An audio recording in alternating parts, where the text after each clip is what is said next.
So hello बच्चों। आज जो है हम एसिड बेसिस एंड सॉल्ट जो हमारा सेकंड चैप्टर है उसके सेकंड टॉपिक के बारे में बात करने वाले हैं, दैट इज इंडिकेटर। ओके, सो हमने लास्ट क्लास में हमने एसिड बेसिस का इंट्रोडक्शन देखा, केमिकल रिएक्शन देखी। सो हमें पता है कि एसिड जो है दैट आर सोर इन टेस्ट, बेसिस जो है that is bitter in test, right. So लेकिन हम जो है हम कैसे, अब हर केमिकल सब्सटेंस को तो हम टेस्ट करके नहीं देख सकते कि सोर है तो ये तो देन एसिड है, बिटर है तो ये बेस है। ठीक है, तो हम क्या कर सकते हैं, हम यूज करेंगे वहां पे इंडिकेटर। ठीक है, इंडिकेटर हम यूज करेंगे। इंडिकेटर क्या होगा, इंडिकेटर वो सब्सटेंसेस होते हैं जिसको अगर हम एसिड और बेस में अगर हम मिक्स करें या ऐड करें उनको, तो वो अपना कलर चेंज करते हैं या फिर ऑर्डर को चेंज करते हैं। ठीक है, दैट मीन्स स्मेल चेंज होती है। तो इंडिकेटर्स क्या होंगे, they are the chemical substances that is used to find out whether the substance is acidic or basic in nature। ठीक है, तो इंडिकेटर्स क्या होंगे, वो केमिकल सब्सटेंसेस जो हमें फाइंड आउट करने में हेल्प करेंगे कि कोई भी सब्सटेंस एसिड है या बेसिक है नेचर के अंदर। ठीक है, अब नेक्स्ट हम बात करें इंडिकेटर्स की, तो there are different types of indicators present. First one is natural indicator, second is synthetic, olfactory and universal indicator. Natural indicators देखते हैं क्या होते हैं। नेचुरल इंडिकेटर्स क्या होंगे, वो इंडिकेटर्स जो हमें नेचर से हम उनको जो है नेचर से हम उनको प्राप्त कर रहे हैं। ठीक है, that is provided from the nature. For example litmus.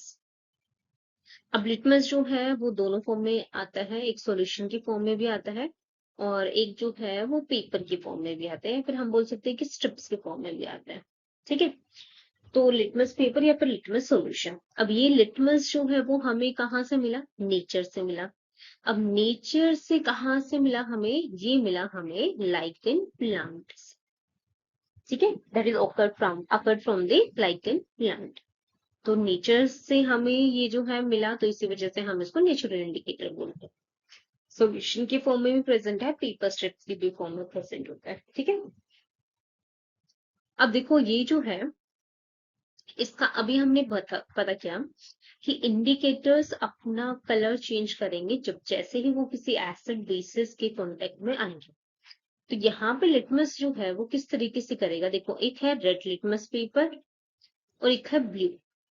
ठीक है, तो अगर एसिड है तो उसका कलर क्या हो जाएगा, ब्लू टू रेड में कन्वर्ट हो जाएगा। ठीक है, अगर हम रेड के ऊपर ही रेड लिटमस पेपर है उसके ऊपर एसिड की एक ड्रॉप डालते हैं तो उसका कोई भी कलर चेंज नहीं। लेकिन ब्लू हम जब यूज कर रहे हैं तो ब्लू के ऊपर एसिड को डालेंगे तो ब्लू का कलर कैसा हो जाएगा, रेड हो जाएगा। इसी तरीके से कोई भी बेसिक सब्सटेंस है तो वहां पे कलर चेंज क्या होगा, रेड टू ब्लू होगा। ठीक है बेटा, तो फर्स्ट नेचुरल इंडिकेटर था हमारा क्या, लिटमस। अब सेकंड है हमारा, दैट इज टर्मरिक। ठीक है, हल्दी जो सबकी किचन में प्रेजेंट होती है। ठीक है, ठीक है, तो टर्मरिक जो है, अब यहाँ पे हमें पता है कि टर्मरिक का कलर कैसा होता है, येलो। तो पहले हम क्या करेंगे, इसका सॉल्यूशन बनाएंगे। ठीक है, सॉल्यूशन बनाने के बाद अगर हम इसमें एसिड जो है एसिड ऐड कर रहे हैं तो उसका कलर जो होगा वो येलो ही रहेगा। ठीक है, कोई कन्वर्ट नहीं होगा चेंज, मतलब जो हाँ उसका कलर है उसमें कोई भी चेंज नहीं होता। लेकिन अगर बेसिक सॉल्यूशन अगर हम डाल रहे हैं तो उसका कलर कैसा हो जाएगा, येलो से क्या होता है, हो जाएगा रेडिश ब्राउन कलर होगा। ठीक है, तो ये कलर चेंज होगा हमारा टर्मरिक के अंदर। ठीक है, तो टर्मरिक है हमारा सेकंड नेचुरल इंडिकेटर है जिसका कलर होता है येलो। तो अगर हम उसके एसिड को ऐड कर रहे हैं तो उसके कलर में कोई चेंज नहीं आएगा, लेकिन बेसिक को अगर हम ऐड कर रहे हैं तो वो उसका कलर कैसा हो जाएगा, रेडिश ब्राउन हो जाएगा। ठीक है, clear. Now the next one is synthetic indicators. अब सिंथेटिक इंडिकेटर्स क्या होंगे? वो इंडिकेटर्स जो हमें नेचर से नहीं मिल रहे हैं। दैट मीन्स इन इंडिकेटर्स को हम लैब्स वगैरह में या फिर इंडस्ट्री में प्रिपेयर करते हैं, तो उनको हम बोलेंगे सिंथेटिक इंडिकेटर्स। ठीक है, सिंथेटिक भी बोल सकते हैं या फिर इसको हम आर्टिफिशियल भी बोल सकते हैं। सो सिंथेटिक इंडिकेटर्स या फिर artificial indicators are the indicators which are used और which are made in the factories or industries that is used to test whether the substance is acidic or basic in nature. ठीक है, clear? तो यहाँ पे हम first indicator पढ़ते हैं, synthetic indicator. दो एग्जाम्पल इसमें। फर्स्ट है हमारा फिनोप्थलीन। ठीक है, फिनोप्थलीन इंडिकेटर। अब फिनोप्थलीन जो है इसका कलर क्या होगा? कलरलेस। कलरलेस होता है ये वाला इंडिकेटर हमारा। ठीक है, तो अगर हम इसमें एसिड ऐड कर रहे हैं या बेस ऐड कर रहे हैं तो क्या कलर चेंज होगा? देखो, अगर हमने एसिड इसमें ऐड किया तो कलर में कोई चेंज नहीं आएगा, दैट इज कलरलेस। लेकिन अगर हमने बेस में ऐड किया तो कलरलेस से कलर चेंज क्या हो जाएगा? Pink colour. ठीक है, पिंक में कन्वर्ट हो जाएगा। Now the second one is methyl orange. अब मिथाइल ऑरेंज में देखो क्या होगा? Methyl orange as the name suggest, colour क्या होगा इसका? ऑरेंज। ठीक है, तो अगर हम एसिड में इसको ऐड कर रहे हैं तो ऑरेंज से इसका कलर चेंज हो जाएगा किसमें? रेड में। और अगर हम इसमें बेस में ऐड कर रहे हैं तो क्या हो जाएगा? ऑरेंज से इसका कलर हो जाएगा किसमें चेंज? येलो के अंदर। ठीक है, क्लियर? तो ये हमारे दो एग्जांपल सिंथेटिक इंडिकेटर के, phenolphthalein and methyl orange. Now the third type of indicator is olfactory indicator. देखो अभी तक दो जो हमने पढ़े हैं जिसमें हमारा नेचुरल आया और सेकेंड हमने सिंथेटिक पढ़ा। तो नेचुरल इंडिकेटर और सिंथेटिक इंडिकेटर्स दोनों के अंदर ही कलर में चेंज आ रहा था जब भी हम उसमें एसिड या बेस को ऐड करते थे। लेकिन यहाँ पे ऑल्फैक्टरी इंडिकेटर्स में क्या होगा? यहाँ पे कलर चेंज ना होके उसके स्मेल में चेंज होगा। ठीक है, तो यहाँ पे ऑल्फैक्टरी इंडिकेटर्स के दो एग्जाम्पल हैं। First one is clove oil, second one is vanilla. ठीक है, सो क्लोव ऑयल एंड वनीला दो एग्जाम्पल है इसके। अब देखो चेंज क्या होगा स्मेल में इसमें। क्लोव ऑयल का जो स्मेल है, अगर क्लोव ऑयल के अंदर हम एसिड को ऐड करें तो उसकी स्मेल में कोई भी चेंज नहीं आएगा। ठीक है, दैट मीन्स नो चेंज। उसकी हम जो भी स्मेल जो है, उसकी जो भी फ्रेग्रेंस है, हम इसको डिटेक्ट कर सकते हैं। लेकिन अगर मैंने उसमें बेस ऐड किया तो जो क्लोव ऑयल की जो स्मेल होगी ना, दैट विल डिसअपियर। ठीक है, डिसअपियर हो जाएगी या वैनिश हो जाएगी। ठीक है, दैट मीन्स उसमें क्लोव ऑयल की जो स्मेल जो है या फिर जो उसका ऑर्डर है वो नहीं आएगा हमें। वनीला की बात करें, इसमें भी सेम है एसिड बेस के अंदर, कि एसिड के अंदर हमें वनीला की जो स्मेल जो है उसमें कोई भी चेंज नहीं आएगा, लेकिन बेस के अंदर वो स्मेल क्या हो जाएगी? वेनिश हो जाएगी या फिर डिसअपियर हो जाएगी। ठीक है, इसका एक और एग्जांपल हम कर सकते हैं अनियन, कि अनियन जो है उसका हम जो भी बोल सकते हैं कि उसका जूस एक्सट्रैक्ट कर लें एंड उसको हम एज ए इंडिकेटर यूज करें, तो अनियन की स्मेल हमें सबको पता है कैसी होती है। तो अगर उसमें एसिड को अगर हम ऐड कर रहे हैं कोई चेंज नहीं होगा उसके स्मेल में, लेकिन जैसे ही हमने बेस को ऐड किया उसकी स्मेल क्या हो जाएगी? वैनिश हो जाएगी या फिर डिसअपियर हो जाएगी। ठीक है, तो ये तीन एग्जाम्पल है हमारे ऑल्फैक्टरी इंडिकेटर्स के, clove oil, vanilla and onion. Okay, now the last one is universal indicator.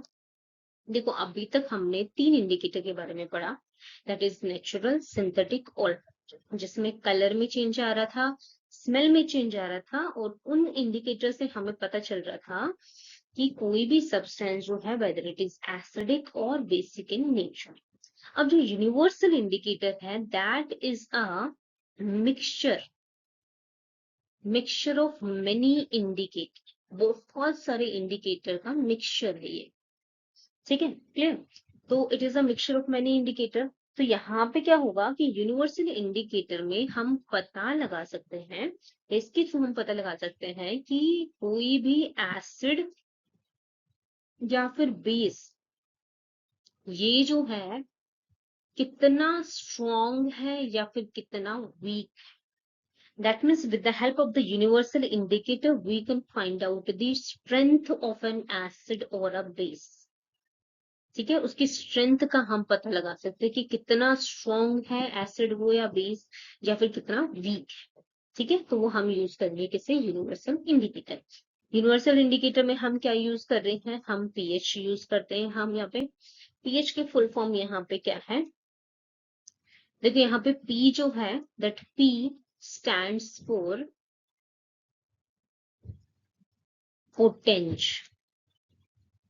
या फिर जर्मन में इसका अगर मैं मीनिंग बताऊं तो दैट इज पावर. ठीक है, and H4 hydrogen ion, that means power या फिर पोटेंज of hydrogen, that is a full form of pH. ठीक है, पावर या फिर पोटेंज ऑफ हाइड्रोजन आयन. ठीक है, clear. So that is the full form of pH. अब पीएच में क्या होगा कि यहाँ पे इस तरीके से एक स्ट्रिप होती है, वहां पे बॉटल के ऊपर भी, उस बॉटल के ऊपर होगी या फिर जो भी तुम पेपर यूज कर रहे हो वहां पे एक स्ट्रिप गिवन होगी कलर्स की. ठीक है, जहां पे मार्किंग्स होंगी तुम्हारे 1 to 14 नंबर तक. ठीक है, सेंटर में होगा 7. तो 7 से अगर क्या होगा, 7 से अगर लेस देन होगा कोई भी number, that means it is acidic in nature. अगर 7 के इक्वल होगा तो वो न्यूट्रल है, ना ही वो एसिडिक है ना ही बेसिक, तो वो न्यूट्रल. और अगर मोर देन 7 होगा, तो मोर देन 7 होगा that means that substance is basic in nature. ठीक है, देखो रेंज जो है दैट इज 1 to 14 होगी. अगर 7 से कम की रेंज है that means it is acidic in nature. 7 है that is it is neutral in nature, and if it is more than 7 then it is basic in nature. ठीक है, ये 3 हो गए यहाँ पे. अब यहाँ पे देखो एक और चीज है, अगर मैं एसिड की बात करूं तो जो भी एसिडिक बिहेवियर होगा किसी भी सब्सटेंस का, that is inversely proportional to pH. That means जितना ज्यादा पीएच उतना ही वो वीक. मान लो कि अगर मैंने बोला कि 5 है पीएच, तो 5 से पीएच ज्यादा है, दैट मीन्स तो एसिडिक बिहेवियर, दैट मीन्स वो कैसा होगा, वीक होगा. अब वहीं पे मैंने एक लिया कि जिसका 1 पीएच है, तो पीएच क्या होगा यहाँ पे कम, तो एसिड क्या होगा, वो स्ट्रॉन्ग. ठीक है, so that is why I said that acid behaviour या फिर acidic behaviour is inversely proportional to pH. जितना पीएच ज्यादा उतना ही एसिड वीक, जितना पीएच कम होगा उतना ही वो स्ट्रॉन्ग. ठीक है, and one more thing, it is basic जो बिहेवियर होगा किसी भी सब्सटेंस का, that is directly proportional to pH. That means जितना ज्यादा उसका पीएच होगा उतना ही वो स्ट्रॉन्ग बेस होगा, जितना कम होगा उतना ही वो वीक बेस. ठीक है, क्लियर. तो ये थे हमारे इंडिकेटर्स के बारे में. तो आज हम इंडिकेटर्स के बारे में पढ़ा हमने कि इंडिकेटर्स जो है मेनली हमारे 4 टाइप्स के हैं. नेचुरल जो हमें नेचर से हम उनको प्राप्त कर रहे हैं, सिंथेटिक जिनको हम फैक्ट्रीज में बना रहे हैं, इंडस्ट्रीज में बना रहे हैं. ठीक है, ऑल्फैक्टरी जो अपना स्मेल चेंज कर रहे हैं, universal which is a mixture of many indicator जिससे हम एसिड बेसिस के स्ट्रेंथ का पता लगा सकते हैं. ठीक है, so this is all about today's class. In the next class we are going to learn about the importance of pH in our day-to-day life. कि pH जो है वो क्यों इम्पोर्टेंट है, उसका क्या इफेक्ट हो सकता है, ठीक है, हम पे या फिर बाकी चीजों पे, तो वो हम नेक्स्ट क्लास में कवर करेंगे. ठीक है.